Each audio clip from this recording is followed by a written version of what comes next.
Bismillahirrahmanirrahim. Assalamualaikum warahmatullahi wabarakatuh. Alhamdulillahirrabbilalamin. Pada kesempatan kali ini mata kuliah agama jatuh pada tema hari ini akan saya sampaikan terkait dengan sumber nilai ajaran agama Islam. Kita awali pertemuan ini dengan membaca basmalah. Bismillahirrahmanirrahim. Mudah-mudahan apa yang saya sampaikan nanti bisa bermanfaat dan dipahami bersama. Baik, mereview apa yang sudah disampaikan pada materi sebelumnya, bicara mengenai agama Islam. Kalau kita merujuk pada bahasa Sanskerta, bahwasanya agama itu terdiri dari dua kata, a dan gama, yang berarti adalah a itu tidak, gama itu kacau. Artinya apa? Ketika seseorang itu mengaku beragama, harusnya hidupnya tidak boleh lagi kacau gitu. Karena dengan agama itu hidup kita teratur, hidup kita tidak lagi chaos atau tidak kacau begitu. Oleh karena itu supaya tidak kacau maka kita perlu tahu para pemeluk agama Islam ya umat muslim itu kemudian sumber nilai ajaran yang digunakan oleh umat Islam itu merujuk kepada apa saja. Oleh karena itu pada kesempatan kali ini akan saya jelaskan beberapa hal terkait sumber nilai ajaran agama Islam, karena kita tahu bahwasanya sumber agama Islam itu ada banyak, nanti akan kita jelaskan satu persatu. Sebelum kita masuk pada sumber hukum Islam itu merujuk kepada apa dan mana saja, maka terlebih dahulu kita harus memahami definisi dari hukum Islam sendiri. Jadi monggo nanti dibaca tersendiri secara etimologi maupun terminologi. Paling tidak yang harus diketahui bahwasanya kalau kita bicara mengenai sumber hukum Islam itu berarti sumber itu berarti diartikan sebagai rujukan yang pokok atau utama dalam menetapkan hukum Islam.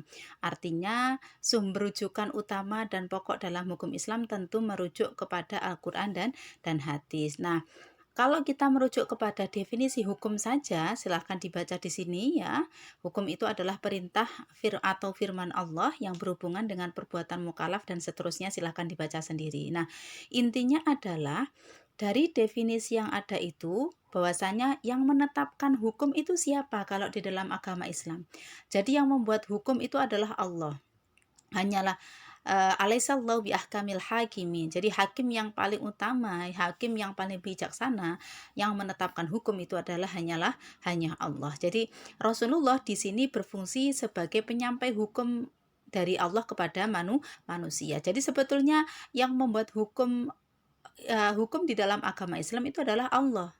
Adapun Nabi Muhammad dan nabi-nabi yang lain itu adalah sifatnya hanya sebagai nabi dan rasul, menyampaikan apa yang didapati dari Allah disampaikan kepada umat manusia. Oleh karena itu Allah di dalam menetapkan hukumnya, maka sumber hukum yang pertama dan utama yang dipakai oleh umat Islam itu adalah pertama Al-Quran, kemudian baru hadis sebagai sumber rujukan yang kedua, dan yang ketiga adalah ijtihad.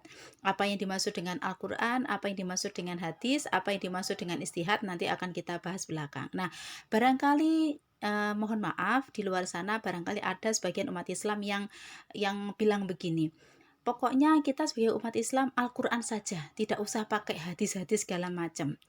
Nah, kalau kita pikir bahwasanya monggo dipelajari betul-betul apa yang dimaksud dengan hadis, apa yang dimaksud dengan ijtihad. Jadi jangan kemudian sebagai umat Islam mencukupkan diri hanya dengan Al-Quran. Apakah Al-Quran saja tidak cukup? Nah, Rasulullah sendiri dasarnya jelas begitu. Karena apa yang tertera di dalam Al-Quran itu belum sepenuhnya bisa dijelaskan secara detail. Jadi apa yang tertera di dalam Al-Quran itu terkadang ada yang sudah jelas, ada yang butuh penjelasan di dalam hadis. Gitu loh. Jadi umat Islam tidak bisa mengenyampingkan yang namanya hadis atau sunnah Rasulullah.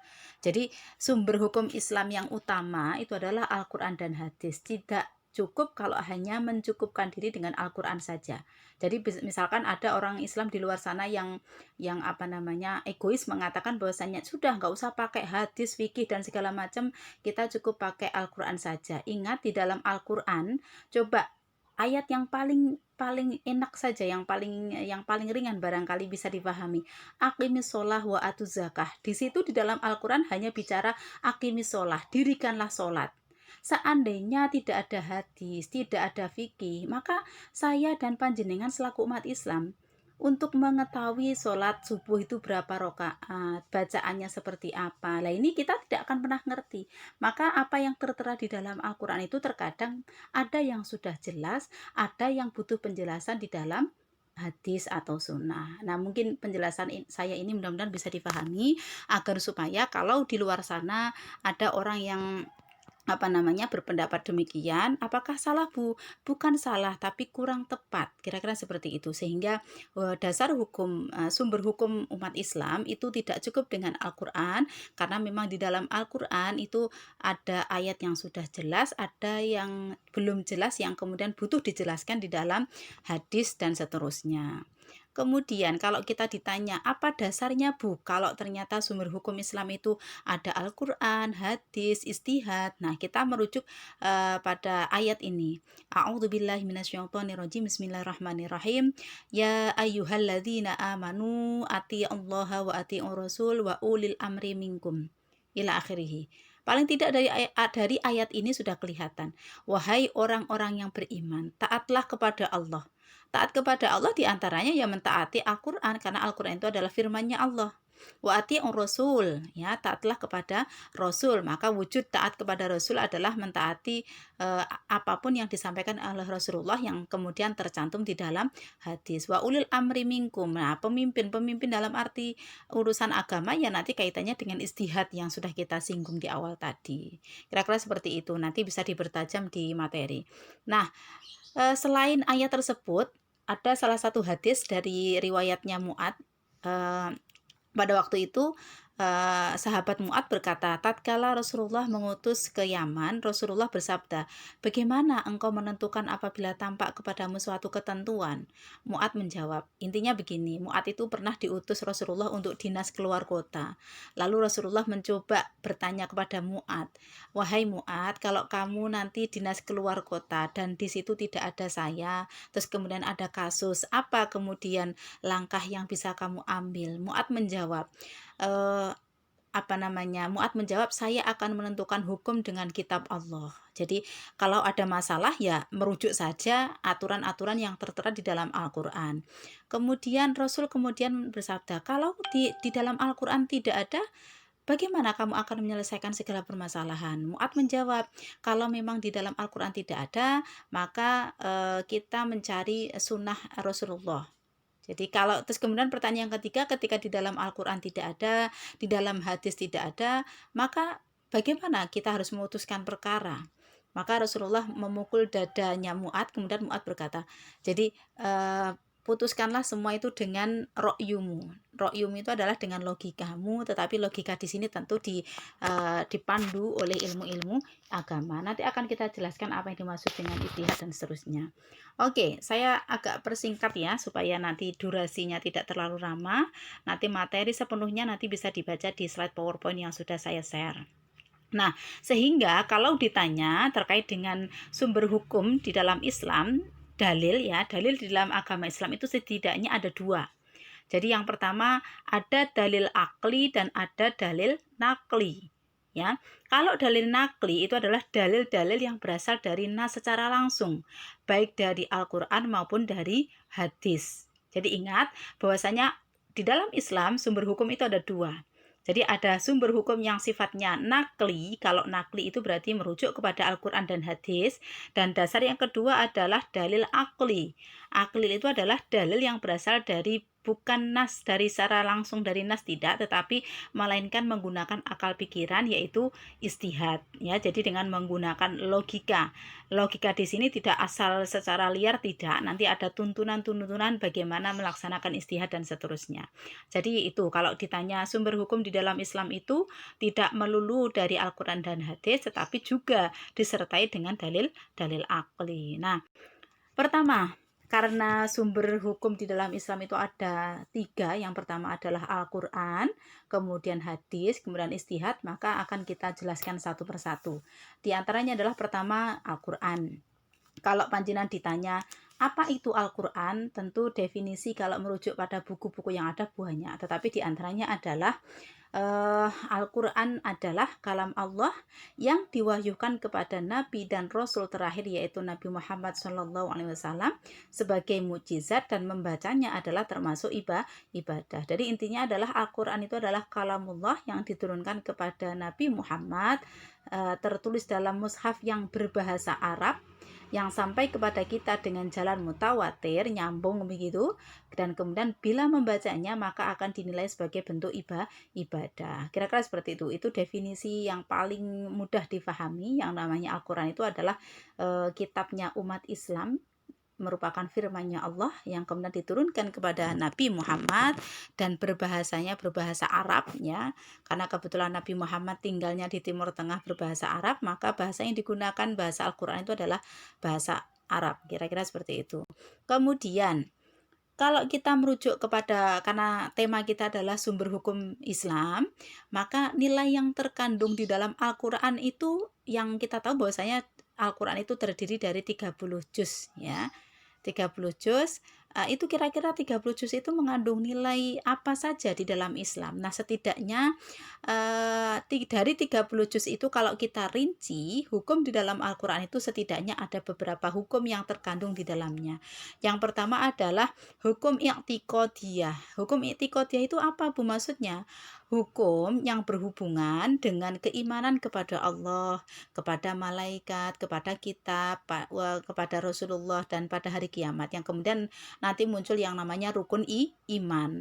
Contoh ketika dengan keimanan, misalkan ayat tentang qul huwallahu ahad, ini berarti salah satu ayat yang berbicara tentang hukum i'tiqodiyah karena kaitannya dengan keyakinan. Innallaha wa malaikatahu yusholluna 'alan nabi ya ayyuhalladzina amanu shollu 'alaihi wa sallimu taslima. Ini juga berhubungan dengan i'tiqodiyah, keyakinan di situ ada malaikat dan seterusnya. Jadi intinya adalah salah satu nilai yang terkandung di dalam Al-Quran diantaranya adalah berbicara tentang hukum i'tiqodi atau berbicara tentang keyakinan yang kemudian nanti tercermin di situ dalam rukun iman. Rukun iman ada iman kepada Allah, iman kepada malaikat, rasul, kitab, dan seterusnya itu.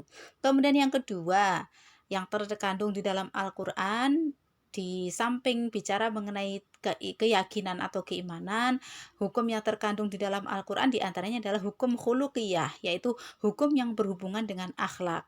Nah, seperti dalam Al-Quran jelas dikatakan bahwasanya wala taqullahuma ufin, janganlah sekali-kali kita itu mengucapkan hus kepada kedua orang tua. Nah, ini artinya apa? Ternyata di dalam Al-Quran itu salah satu nilai yang terkandung di dalam kitab suci Al-Quran bicara mengenai akhlak, bicara mengenai moral. Nah, ini luar biasanya Al-Quran. Di dalam Al-Quran betapa Allah itu memberikan kedudukan yang mulia kepada orang tua. Untuk sekadar bicara hus itu saja tidak boleh. Nah, ini berarti di dalam Al-Quran itu mengedepankan yang namanya akhlak. Bagaimana kita menghormati kepada orang tua, kepada orang yang berilmu, dan seterusnya ada di situ. Sehingga manusia wajib berakhlak yang baik dan menjauhi perilaku yang buruk. Karena kita tahu bahwasanya kedatangan Rasulullah Muhammad di muka bumi ini untuk menjadi nabi dan rasul tidak lain adalah innama bu'istu liutammima makarimal akhlak. Tidak lain dan tidak bukan, Rasulullah Muhammad itu diutus di muka bumi ini semata-mata untuk menyempurnakan akhlak yang mulia. Jadi kalau panjenengan mendengarkan pemaparan materi saya yang sebelumnya, bedanya manusia dengan yang lain itu adalah diantaranya di akhlak ini. Kalau sekedar makan, minum, tidur itu apa bedanya dengan makhluk lain seperti binatang dan seterusnya. Tetapi yang membedakan manusia dengan makhluk Allah yang lain masalah akhlak ini, gitu loh. Jadi di dalam Al-Quran jelas tertera bahwasanya ada hukum terkait dengan akhlak atau moral. Bagaimana si kaya menghormati si miskin dan seterusnya. Di situ ada semua.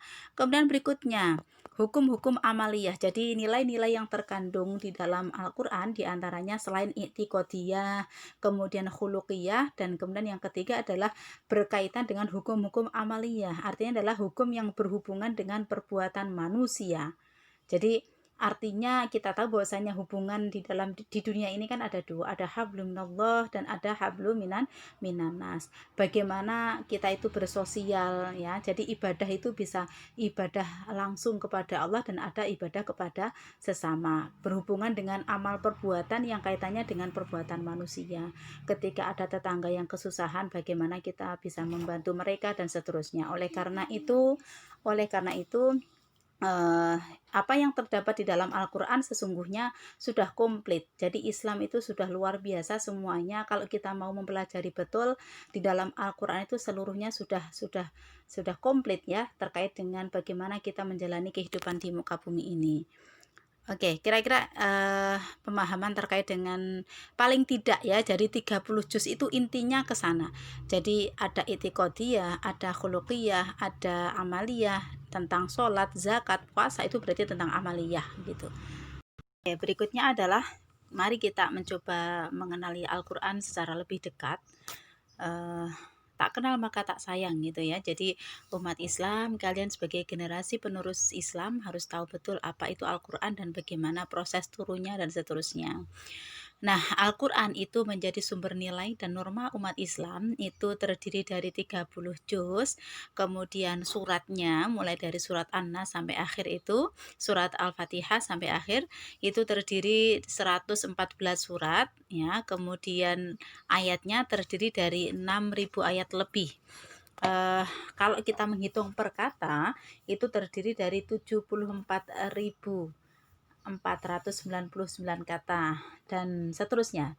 Kalau hurufnya ada 325.345 huruf dan seterusnya. Ini luar biasa. Jadi para ulama kita itu mendefinisikan Al-Quran dengan sedemikian detailnya. Jadi intinya adalah Al-Quran itu terdiri dari 30 juz dan suratnya itu terdiri dari 114 surat. Nah, jadi Al-Quran itu adalah kitab suci yang memuat tentang firman-Nya Allah yang disampaikan oleh malaikat Jibril kepada Nabi Muhammad, yang proses turunnya itu memerlukan durasi kurang lebih 22 tahun, 2 bulan, 22 hari. Mula-mula Al-Quran itu pertama kali diturunkan di Mekah, kemudian berakhir di Madinah, dan itu kemudian menjadi pedoman atau petunjuk bagi umat manusia. Jadi 13 tahun proses turunnya Al-Quran itu ada di Mekah dan 10 tahun ada di Madinah. Nah, berikutnya pembagian ayat Al-Quran, karena sudah kita singgung tadi bahwasanya prosesi turunnya Al-Quran itu Rasulullah ada di Mekah dan ada di Madinah. Maka ada ayat-ayat yang dijuluki ada ayat Makkiyah dan ayat Madaniyah. Bagaimana kita mengidentifikasi, mencari ciri-ciri ayat itu disebut ayat Makkiyah atau Madaniyah itu seperti apa? Di sini saya sebutkan, nanti kalau saat evaluasi panjenengan harus paham untuk membedakan ayat itu disebut ayat Makkiyah atau Madaniyah. Yang pertama adalah ayat itu disebut ayat Makkiyah itu kalau suratnya, ayatnya itu sangat pendek-pendek. Jadi kalimat dalam satu ayat itu umumnya pendek-pendek ya, seperti qul huwallahu ahad. Itu berarti diturunkan di Mekah karena ayatnya pendek-pendek dan kebetulan itu terkait dengan ayat i'tiqadiyah, ayat tentang keimanan yang tentu diturunkan di awal-awal ketika Rasulullah masih ada di Mekah. Kemudian kata yang digunakan menggunakan bahasa ya ayuhan nas, wahai sekalian manusia.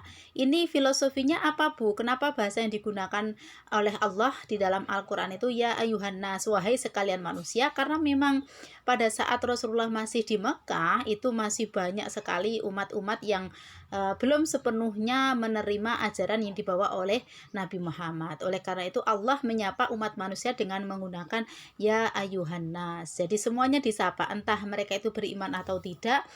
Kata yang digunakan adalah ya ayuhan nas. Kemudian ayat Makkiyah itu karena ayat-ayat tersebut turun di awal keislaman, maka isinya biasanya berisi tentang keimanan, tentang pahala, tentang ancaman, tentang kisah-kisah umat terdahulu ya. Misalkan ada surat Maryam, surat Yusuf, cerita-cerita tentang nabi-nabi terdahulu itu biasanya diturunkan di Mekah. Kemudian isinya juga berupa tentang akhlak ya kaitannya. Jadi memang tugas utama Rasulullah itu yang pertama adalah untuk menyempurnakan akhlak yang mulia. Maka yang disampaikan oleh Allah kepada Nabi Muhammad melalui malaikat Jibril ya kaitannya dengan keimanan, kaitannya dengan pelajaran-pelajaran dari kisah umat-umat terdahulu, kemudian terkait dengan akhlak. Berikutnya adalah ayat-ayat Madaniyah. Kalau sudah masuk ke Madinah, itu ayatnya itu biasanya panjang-panjang. Seperti surat Al-Baqarah itu kan ayatnya juga panjang-panjang. Itu berarti menunjukkan kalau itu diturunkan di Madaniyah. Kemudian kata yang digunakan itu biasanya diawali dengan menggunakan kata ya ayyuhalladzina amanu. Nah, ini jadi Allah lebih mesra lagi menyapa umat Islam. Kalau waktu di Mekah karena Islam masih baru, maka Allah menyapa seluruh umat manusia, ya ayyuhannas. Tapi begitu sudah di Madinah, Allah lebih mesra lagi manggilnya, wahai sekalian orang yang beriman. Jadi yang disapa, yang dirangkul oleh Allah dalam hal ini menggunakan bahasanya lebih ini lagi ya, romantis kalau menurut saya, ya ayyuhalladzina amanu, wahai orang-orang yang beriman. Kemudian isi yang terkait dengan ayat-ayat Madaniyah itu apa Bu? Biasanya berkaitan dengan syariah, baik itu terkait dengan urusan ibadah maupun muamalah, baik itu urusan ibadah maupun hablum minallah maupun hablum minannas. Itu kira-kira terkait dengan wacana terkait dengan pembagian ayat Makkiyah dan Madaniyah. Berikutnya adalah mungkin ada yang bertanya, mengapa sih Al-Quran itu kok diturunkan dalam kurun waktu yang tadi 22 tahun, 2 bulan, 22 hari tadi? Di antaranya adalah yang pertama, supaya mudah dimengerti dan dilaksanakan. Bayangkan saja, seandainya 30 juz itu diturunkan dalam satu waktu, pasti umat Islam merasa kesulitan. Dengan diturunkannya secara berangsur-angsur, maka umat Islam bisa menjalankan secara mudah untuk bisa dimengerti dan dilaksanakan. Kemudian pada waktu itu karena memang metode yang digunakan untuk Al-Quran itu belum ditulis, masih berupa hafalan. Kalau diturunkan berangsur-angsur kan memudahkan hafalan begitu. Kemudian tentunya mengapa kok turunnya itu secara berangsur-angsur, diantaranya adalah karena turunnya ayat itu biasanya juga sesuai dengan peristiwa yang terjadi, sehingga kita mengenal adanya asbabun nuzul. Jadi tiap ayat, tiap surat itu biasanya ada sebab-sebabnya. Jadi kenapa ayat ini turun, karena ada peristiwa apa, seperti itu. Biasanya ada peristiwa apa, kemudian Allah memberikan jawaban melalui wahyunya yang tertera di dalam ayat-ayat Al-Quran. Kemudian sebagai jawaban atas pertanyaan para sahabat, misalkan ada kasus tertentu, sahabat bertanya, kemudian Allah memberikan jawaban melalui wahyu yang disampaikan oleh malaikat Jibril kepada Nabi Muhammad. Jadi itu diantara hikmah mengapa Al-Quran diturunkan secara berangsur. Berikutnya adalah setelah kita bicara mengenai apa itu Al-Quran, mudah-mudahan sebelum apa yang saya sampaikan tadi sudah pernah belajar sebelumnya. Jadi saya hanya mereview apa yang sudah pernah kalian pelajari. Bagi yang belum pernah sama sekali belajar mengenai wacana tentang Al-Quran, hadis dan seterusnya, mudah-mudahan ini bisa memahamkan. Oke, setelah bicara sumber hukum yang pertama Al-Quran, kita beranjak kepada sumber hukum yang kedua, yaitu sunnah atau hadis. Nah, nanti jenengan akan bisa membedakan apa itu sunnah, apa hadis, itu sama atau tidak. Nah, yang jelas ketika bicara mengenai sunnah atau hadis, itu adalah segala sesuatu yang berasal dari Nabi Muhammad, baik berupa perkataan, perbuatan, maupun penetapan beliau, yang kemudian pada akhirnya macam-macam sunnah itu ada 3. Yang pertama adalah sunnah qauliyah. Sunnah qauliyah itu qaul ya, qaul itu berarti perkataan. Artinya sunnah segala sesuatu yang disandarkan kepada Rasulullah tetapi dalam bentuk perkataan atau ucapan Rasulullah yang menerangkan hukum-hukum dan maksud Al-Quran. Jadi segala hal yang disampaikan oleh Rasulullah dalam bentuk qaul atau ucapan, atau yang kemudian Allah mendapati wahyu dari Allah dari malaikat Jibril disampaikan kepada umatnya, itu berarti maksudnya adalah sunnah qauliyah. Jadi ajaran-ajaran yang disampaikan oleh Rasulullah kepada para umatnya bentuknya dalam bentuk ucapan, itu berarti disebut dengan sunnah qauliyah. Kemudian yang kedua, sunnah fi'liyah itu berarti perbuatan. Jadi sunnah dalam bentuk perbuatan yang menerangkan cara melaksanakan ibadah. Misalkan Rasulullah pernah bersabda, "Shollu kama ra'aitumuni usolli." Salatlah kalian sebagaimana kalian semua melihat aku salat. Jadi ketika Rasulullah melaksanakan salat itu bagaimana? Oh, ada takbiratul ihramnya, ada i'tidalnya, ada sujudnya, rukuknya dan seterusnya. Itu berarti terkait dengan sunnah fi'liyah karena kita melihat apa yang dilakukan oleh Rasulullah berupa perbuatan itu namanya adalah sunnah fi'liyah. Ketika kita tahu Rasulullah itu melaksanakan puasa, kok puasanya Rasulullah itu dimulai dari terbit fajar sampai tenggelam matahari. Nah, itu berarti tentang sunnah fi'liyah. Jadi segala sesuatu yang disandarkan kepada Rasulullah Muhammad berupa perbuatan. Dan ketiga adalah sunnah takririyah. Takririyah itu adalah sunnah berupa ketetapan. Jadi diamnya Rasulullah itu berarti iya. Jadi bersifat penetapan. Biasanya kalau salah Rasulullah langsung mengatakan iya atau tidak. Jika memang ini sesuatu yang tercela, Rasulullah langsung mengatakan tidak. Tetapi ketika Rasulullah itu ada fenomena tertentu, ada peristiwa tertentu, kemudian Rasulullah itu mendiamkan dan Rasulullah tahu terus kemudian diam, itu berarti dianggap sebagai salah satu bentuk sunnah takririyah. Oh, itu berarti dianggap boleh. Rasulullah tidak melarang, juga tidak memerintah. Berarti dibolehkan. Itu termasuk ketetapan berarti diam itu berarti Rasulullah setuju, tidak melarang juga tidak memerintah. Itu berarti termasuk sunnah takririyah. Nanti silakan dibaca kembali. Nah, berikutnya adalah kita akan mencoba mengenali apa sih bedanya hadis, sunnah, dan asar. Kalau hadis itu adalah segala peristiwa yang dinisbatkan kepada Nabi setelah beliau diangkat menjadi Nabi dan Rasul. Nah, ini yang perlu diketahui. Bedanya dengan sunnah, kalau sunnah itu adalah segala peristiwa yang disandarkan kepada Nabi sebelum atau sesudah beliau diangkat menjadi Rasul. Kita tahu sejak Rasulullah masih kecil, padahal kita tahu Rasulullah diangkat menjadi Nabi dan Rasul itu kan di usia 40 tahun. Nah, kalau sunnah itu berarti segala sesuatu yang berkenaan dengan Rasulullah sejak kecil sampai beliau wafat itu disebut sunnah. Tapi kalau hadis yang harus dijadikan sebagai sumber hukum umat Islam itu adalah hadis. Karena yang harus dirujuk itu adalah perilaku Nabi Muhammad setelah diangkat menjadi Nabi dan Rasul. Tapi kalau asar itu adalah perkataan sahabat atau tabi'in. Jadi perkataan para sahabat atau tabi'in. Jadi beda dengan hadis dan sunnah. Kalau hadis dan sunnah itu persamaannya apa? Sama-sama disandarkan kepada Rasulullah. Tapi bedanya kalau hadis itu disandarkannya perkataan, perbuatan, atau takrirnya Rasulullah itu setelah diangkat menjadi Nabi dan Rasul. Tapi kalau sunnah itu baik sebelum atau sesudah Nabi Muhammad diangkat menjadi Rasul, itu adalah segala sesuatu disandarkan kepada beliau. Oleh karena itu jenengan harus bisa membedakan, misalkan mengikuti sunnah atau mengikuti hadis. Misalkan ketika pakai gamis nyun sewu ya, barangkali apakah ketika laki-laki tidak pakai gamis itu apakah kemudian tidak sesuai dengan sunnah. Nah, maka harus bisa membedakan mana hadis mana sunnah. Mengikuti sunnah Rasulullah itu apa? Harus Bu, kalau bisa monggo, tapi kalau mengikuti hadis itu wajib. Karena kaitannya dengan hadis itu adalah sumber hukum yang kedua.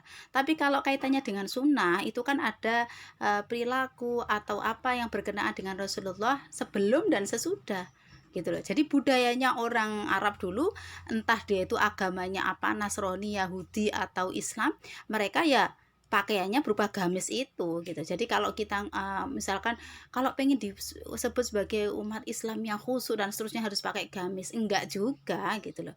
Maka jenengan harus bisa membedakan mana sunnah, mana hadis. Kalau hadis tidak boleh ditawar. Hadis itu wajib diikuti oleh umat Islam. Tapi kalau sunnah, kalau bisa mengikuti bagus. Kalau tidak, artinya tidak di sini artinya sunnah-sunnah yang berasal dari Rasulullah sebelum Nabi Muhammad diangkat jadi Rasul, ketika tidak bisa mengikuti ya tidak masalah ketika itu tidak berhubungan dengan hukum syariat. Tapi kalau kaitannya dengan hukum syariat ya wajib diikuti, kira-kira seperti itu. Jadi yang berkenaan dengan hukum syariat tentu ketika Rasulullah sudah diangkat menjadi nabi atau rasul. Tapi kalau sebelum, nah sudah diangkat atau belum diangkat sebagai Rasul, Nabi Muhammad tentu kemana-mana nunggang kuda, kemana-mana jalan kaki atau naik kuda atau naik unta, itu boleh sunnah. Apakah kemudian sekarang ini kita harus mengikuti sunnah Rasul? Kalau bisa ya monggo, kalau tidak juga tidak apa-apa, karena memakai gamis, kemudian seperti dan lain sebagainya, monggo nanti dicerna lebih dalam lagi. Jadi intinya adalah kalau mengikuti hadis itu hukumnya wajib, tapi kalau mengikuti sunnah sepanjang itu tidak berkenaan dengan syariat kok jenengan tidak mengikuti, tidak masalah, misalkan begitu. Jadi harus bisa membedakan mana sunnah mana hadis. Sekali lagi, kalau hadis wajib diikuti karena perintahnya tadi jelas, ya ayyuhalladzina amanu atiullaha wa atiur rasul. Jadi taat kepada Allah dan Rasul itu nyambung, tidak boleh milih salah satu, ya taat kepada Allah, ya taat kepada Rasul, kira-kira seperti itu. Kemudian nanti detailnya silahkan dibaca sendiri ya dalam materi yang sudah kita sampaikan. Setelah kita berkenalan dengan apa itu Al-Quran, kemudian apa itu hadis, saatnya kita mempelajari terkait dengan sumber hukum Islam yang ketiga, yaitu istihad. Ya, istihad itu apa, Bu? Istihad itu adalah, kalau secara penjelasan istilah, itu adalah mencurahkan segenap kemampuan berpikir untuk mengeluarkan hukum syar'i yang praktis dari dalil Al-Quran dan Sunnah. Jadi intinya adalah istihad itu berpikir secara sungguh-sungguh, dan orangnya, istihad itu adalah perbuatannya. Kalau orangnya disebut mustahid.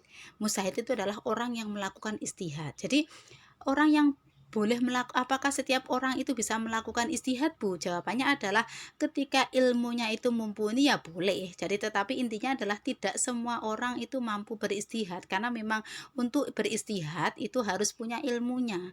Maka kemudian al ulama warasatul anbiya. Itu jadi ulama itu adalah pewaris para nabi. Maka kalau di luar sana nyun sewu, barangkali ada saudara kita muslim yang di luar sana yang mungkin alergi, tidak mau taat kepada para ulama, tidak mau menggunakan fikih, itu mohon maaf, dalilnya jelas ya, ketika apa yang disampaikan oleh ulama, istihad, hasil istihad itu tidak bertentangan dengan Al-Quran dan hadis, maka ya wajib diikuti, kira-kira seperti itu. Jadi hal-hal semacam itu harus dipahami. Oke, sekali lagi bicara mengenai istihad itu berarti mencurahkan segenap kemampuan berpikir untuk mengeluarkan hukum syar'i yang praktis, dan berpikirnya para ulama itu tetap merujuk kepada Al-Quran dan hadis. Nah, sehingga pertanyaannya tadi, apakah semua orang itu bisa melakukan istihad? Tentu jawabannya tidak, karena syarat menjadi seorang mustahid itu juga banyak. Harus paham tentang Al-Quran, harus paham tentang hadis, dan seterusnya.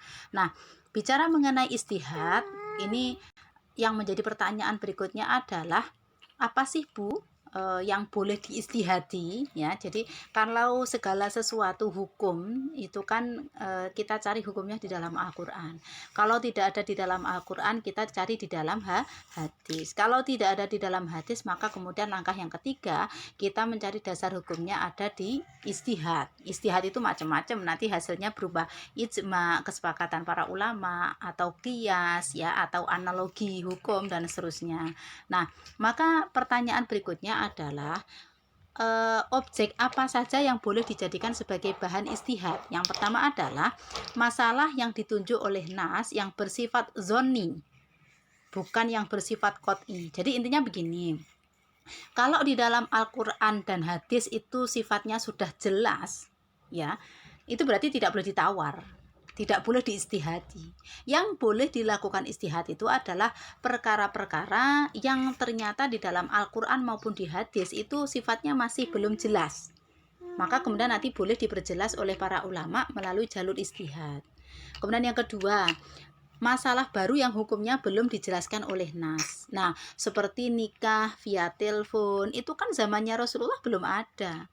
Oleh karena itu diperlukanlah istihad, sah atau tidak pernikahan melalui telepon, dan seperti itu. Kemudian masalah baru yang hukumnya belum disepakati oleh para ulama, itu monggo boleh diistihadi oleh para ulama, atau hukum yang ilat atau alasan hukumnya itu diketahui. Intinya adalah berbicara mengenai istihad itu berarti bicara terkait dengan hukum yang belum ditentukan hukumnya secara jelas, secara detail baik di dalam Al-Qur'an maupun di dalam hadis. Seperti umat Islam membayar zakat fitrah di Indonesia itu kan menggunakan beras. Nah, kata-kata beras di sini itu merupakan hasil ijtihad gitu loh. Kalau panjenengan mencari dasar Al-Quran maupun hadis, nggak ada kok bunyi zakat fitrah, bunyi beras, itu tidak ada. Itu merupakan hasil dari ijtihad para ulama kita. Kira-kira seperti itu. Banyak lagi contoh-contoh yang lain. Silahkan dibaca di buku-buku referensi yang ada supaya nanti panjenengan lebih bisa memahami apa yang dimaksud dengan ijtihad merupakan produk hukum dari para ulama kita. Oleh karena itu kita sebagai generasi umat Islam harus menghormati para ulama kita, karena kalau tidak ada ulama, Rasulullah sudah wafat, kepada siapa lagi kita akan bertanya terkait dengan hukum Islam. Tetapi ulama yang seperti apa yang boleh kita ikuti, yaitu kita juga harus pintar-pintar memilih ulama yang betul-betul mendasarkan hukumnya hanya kepada Allah dan Rasulnya. Kira-kira itu, mudah-mudahan penjelasan yang barangkali ringkas ini bisa difahami.